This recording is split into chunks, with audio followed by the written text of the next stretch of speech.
കേട്ട് മറന്ന ഏതെങ്കിലും ഒരു പാട്ടുമായി സാമ്യം തോന്നിയാൽ അത് കേവലം യാദൃശ്ചികം മാത്രമാണ്. ഞാൻ തുടങ്ങട്ടെ. പോറ്റിയെ കേറ്റിയെ സ്വർണം ചെമ്പായി മാറ്റിയേ, സ്വർണപ്പാളികൾ മാറ്റിയേ ശാസ്താവിൻ ധനമൂറ്റിയേ. എന്ത് പറ്റിയടാ? സ്വർണം കട്ടവൻ ആരപ്പ, സഖാക്കളാണ് അയ്യപ്പ. ലോഹം മാറ്റിയത് ആരപ്പ, സഖാക്കളാണ് അയ്യപ്പ. പുറത്തിറങ്ങാൻ പറ്റാത്ത സ്ഥിതിയായല്ലോ ഈശ്വര. സ്വർണം കട്ടവൻ ആരപ്പ, സഖാക്കളാണ് അയ്യപ്പ. ലോഹം മാറ്റിയത് ആരപ്പ, സഖാക്കളാണ് അയ്യപ്പ. പോറ്റിയെ കേറ്റിയെ സ്വർണം ചെമ്പായി മാറ്റിയേ, സ്വർണപ്പാളികൾ മാറ്റിയേ ശാസ്താവിൻ ധനമൂറ്റി.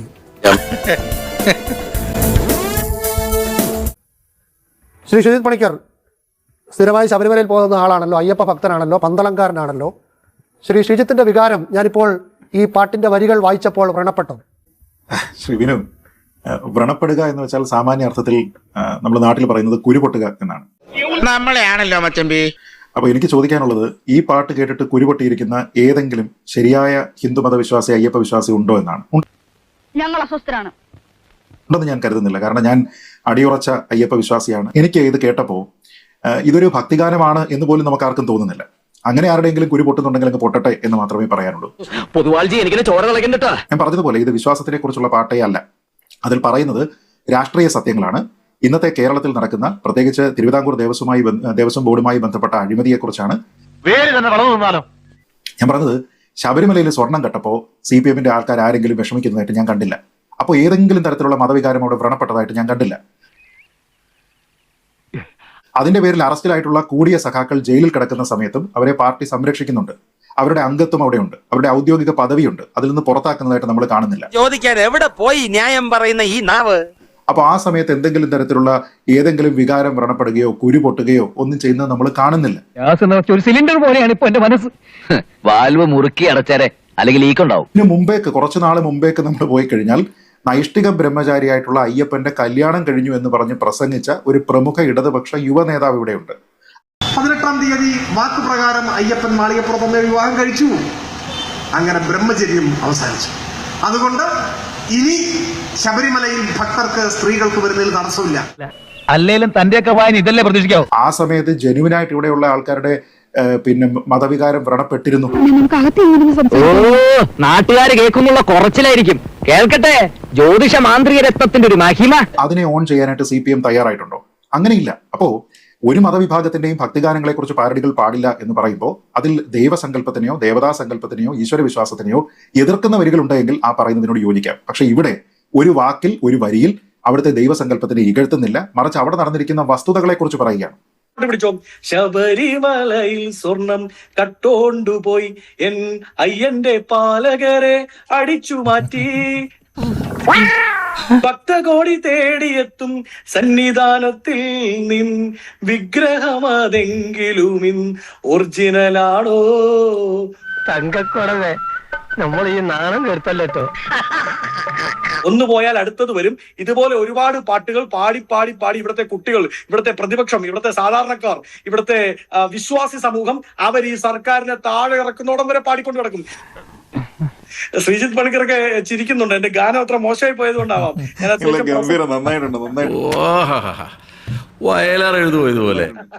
ഞാൻ പ്രസംഗിക്കുമെന്നേ ഉള്ളൂ, പാടുന്നത് ആദ്യമായിട്ടാണ്. പക്ഷെ ഇവന്മാര് നമ്മളെ കൊണ്ട് പാടിപ്പിക്കുകയാണ്.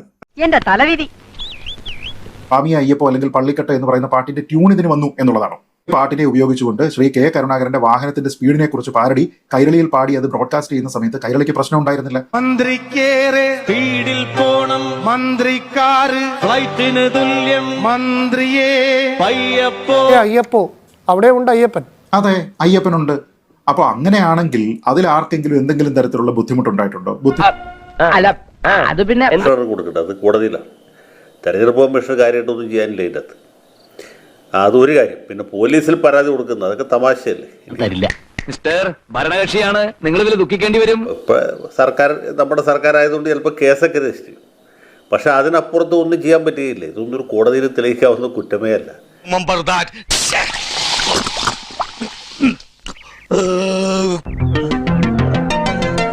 പരമ അസംബന്ധമാണ് ഇവിടെ ഈ CPM-കാർ ചെയ്തുകൊണ്ടിരിക്കുക. അതായത് തെരഞ്ഞെടുപ്പ് തോറ്റു, ഇനി തോൽവി അംഗീകരിച്ച് അടങ്ങി ഒതുങ്ങി വീട്ടിൽ കഴിയാം. മാനസികമായിട്ട് ഭയങ്കര ബുദ്ധിമുട്ടുണ്ട് കേട്ടോ. അതെനിക്ക് കണ്ടപ്പോഴേ തോന്നി. ആ നിയമസഭാ തെരഞ്ഞെടുപ്പ് പോകുമ്പോൾ ഞങ്ങൾക്ക് തെറ്റുപറ്റി. നിങ്ങൾ ഇത്തവണത്തേക്ക് ക്ഷമിക്കണം, ഞങ്ങളെ വോട്ട് ചെയ്ത് ജയിപ്പിക്കണം എന്നാവശ്യപ്പെടുന്നതിന് പകരം ഇതുപോലെയുള്ള നോൺ ഇഷ്യൂസൊക്കെ ഉയർത്തിപ്പിടിച്ചുകൊണ്ട് നടന്ന് കൂടുതൽ അപഹാസ്യരാകും പരിഹാസ്യരാകും എന്നിട്ട് എന്ത് പ്രയോജനമുള്ളത്? എല്ലാരും നല്ല തന്നെ പറയുന്നത്. അല്ല, ഈ പാട്ട് ഇതിനു മുമ്പ് കേൾക്കാത്ത ആൾക്കാർ കൂടി ഇപ്പോൾ ഇത് കേൾക്കല്ലേ. ഇത് 2 ദിവസം കഴിഞ്ഞാൽ അഖിലേന്ത്യാ തലത്തിൽ വാർത്തയാവും. അത് കഴിയുമ്പോൾ ടൈം മാഗസിനിൽ വരും. കാരണം ഇതുപോലെ ഒരു അസംബന്ധം പൊക്കി പിടിച്ചുകൊണ്ട് ഇടതുപക്ഷ പാർട്ടി തെരഞ്ഞെടുപ്പ് കമ്മീഷൻ പോലീസിൽ പരാതി കൊടുത്തിരിക്കും. ആരുടെ മതവികാരം വ്രണപ്പെട്ടു? ആ നിരീശ്വരവാദികളായിട്ട് അഭിനയിക്കുന്ന CPM-കാരുടെ മതവികാരം വ്രണപ്പെട്ടു. ശബരിമല ഭക്തന്മാരിൽ ഏറ്റവും അധികം ഉള്ളത് CPM-കാരുമാണ്. CPM-ൽ ഏറ്റവും അധികം ഉള്ളത് അയ്യപ്പ ഭക്തന്മാരുമാണ്. അവരുടെ മതവികാരം വ്രണപ്പെട്ടു. അതുകൊണ്ടാണ് ഈ തെരഞ്ഞെടുപ്പിൽ ഇത്ര വലിയ തിരിച്ചടി ഉണ്ടായത്. പത്തനംതിട്ടയിലാണെങ്കിലും കോട്ടയത്താണെങ്കിലും കേരളത്തിലെമ്പാടും. ഒരൊറ്റ കള്ളനോടും ഒരു കാലത്തും ഈ വീട്ടിലുള്ള ഒരാളും ക്ഷമിക്കുകയല്ല. തിരിച്ചടി കൊടുത്തതിൽ ഒരു പ്രധാനപ്പെട്ട ഘടകം അത് ഹിന്ദു മതവിശ്വാസികൾ മാത്രമല്ല, എല്ലാ മനുഷ്യരെയും ബാധിച്ചു. അങ്ങനെയാണ് തെരഞ്ഞെടുപ്പ് നമുക്ക് പ്രതികൂലമായി ഭവിച്ചത്. അതാണ് പ്രശ്നം. ഇത്ര വലിയൊരു കൊള്ള, പകൽ കൊള്ള, പട്ടാപ്പകൽ നടത്തും, രേഖകൾ തിരുത്തുന്നു, സ്വർണം എടുത്തുകൊണ്ട് പോകുന്നു, എടുത്തുകൊണ്ട് പോയിട്ട് തൽസ്ഥാനത്ത് ചെമ്പ് വെക്കുന്നു. ഇതുപോലൊരു തട്ടിപ്പ് കേരള ചരിത്രത്തിൽ കേട്ടുകേൾവില്ലാത്തൊരു സംഭവമാണ്. പിന്നല്ലാതെ എഴുതിയവനോടോ പാടിയവനോടോ ഈണം പാർന്നവനോടോ അല്ല വിശ്വാസികൾക്ക് ആമർഷമുള്ളത്. ആമർഷമുള്ളത് ആരോടാണ്? സ്വർണ്ണക്കട്ട ആൾക്കാരോടാണ്. N. വാസുവിനോടാണ്, മുരാരി ബാബുവിനോടാണ്, പത്മകുമാറിനോടാണ്, ഇവരൊക്കെ സംരക്ഷിക്കുന്ന കാരണഭൂതനോടാണ്.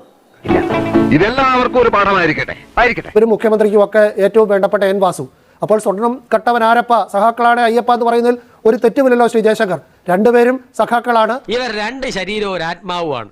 ഇപ്പൊ ഏകദേശം ഇവിടുത്തെ ക്രമസമാധാനം മനസ്സിലായില്ലേ? ഇപ്പോൾ കമ്മ്യൂണിസ്റ്റ് പാർട്ടി അങ്ങനെ ഈ നാട്ടിൽ പ്രചാരം നേടി നിങ്ങൾ തന്നെ കമ്മ്യൂണിസ്റ്റ് ആക്കിയ പോലുള്ള നാടകങ്ങളുണ്ടാണ്. പാട്ടമാക്കി അതല്ലെങ്കിൽ നമ്മളൊന്ന് ഇജ്ജ് നല്ലൊരു മനസ്സിലാവാൻ നോക്ക്. ഇങ്ങനെയൊക്കെ ആയിട്ട് കണ്ടാൽ മതി.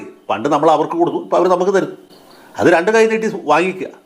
അവരുടെ കുറ്റം കൊണ്ടല്ലല്ലോ ഇങ്ങനെ സംഭവം ഉണ്ടായത്. നമ്മുടെ തലവഴി കൊണ്ടല്ലേ പറ്റിയത്. ഈ സ്വർണം പൊട്ടിച്ചത് കോൺഗ്രസ്സുകാരോ BJP-കാരോ മുസ്ലിം ലീഗുകാരുടെ കുറ്റം കൊണ്ടല്ലോ. നമ്മുടെ ആളുകൾ പൊട്ടിച്ചു, ആളുകൾ അത് വിളിച്ചു പറയുന്നു. അതിപ്പോൾ എന്ത് ചെയ്യാൻ പറ്റും? ഒപ്പുന്നവനാണെങ്കിൽ വെള്ളം കുടിച്ചിരിക്കും. ഒന്നുമില്ല, ആ കുറ്റവാളികളുടെ പേരിൽ നടപടി എടുത്തവർ പാർട്ടിയിൽ നിന്ന് പടിയടച്ച് പിണ്ണം വയ്ക്കുക.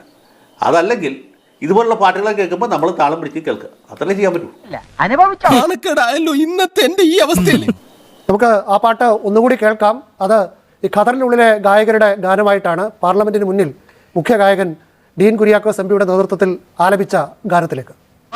സൗജന്യ പ്രദർശനമാ. സ്വർണം ചെമ്പായി മാറ്റിയേ, ഞാൻ മോഷ്ടിക്കുമായിരിക്കും, പക്ഷെ എന്നെ കള്ളനെന്ന് വിളിക്കരുത്. സ്വർണ്ണപ്പാളികൾ മാറ്റിയേ, ശാസ്താവിന്ധനമൂറ്റിയേ, സ്വർണ്ണപ്പാളികൾ മാറ്റിയേ, ശാസ്താവിന്ധനമൂറ്റിയേ. സ്വർണം കട്ടവരാരപ്പ, സഖാക്കളാണ് അയ്യപ്പ. കട്ടവരാരപ്പ, സഖാക്കളാണ് അയ്യപ്പ. പോറ്റിയേ കേറ്റിയേ, സ്വർണം ചെമ്പായി മാറ്റിയേ. അങ്ങനെ ഡീൻ കുര്യാക്കോസിനെ വരെ ഗായകനാക്കിയ ഗാനമാണ്. ദേവശ്രീയുടെ പേജിൽ അദ്ദേഹം ഒരു പാട്ടെഴുതി പാടിയിട്ടുണ്ട്. നാടാകെ ചൊല്ലണ്, നാട്ടാരും ചൊല്ലണ്, പൊന്നാണി ശില്പമെന്ന്, തനി പൊന്നാൻ 16 ശില്പമെന്ന്. ഞാനെന്ന് കണ്ടപ്പോൾ ചെമ്പ് തകിടിൻ്റെ കളറാണ് കണ്ടതയ്യ, വെറും ചെമ്പിൻ്റെ തകിടാണയ്യ. കൊന്നിട്ടോളാം എന്നെ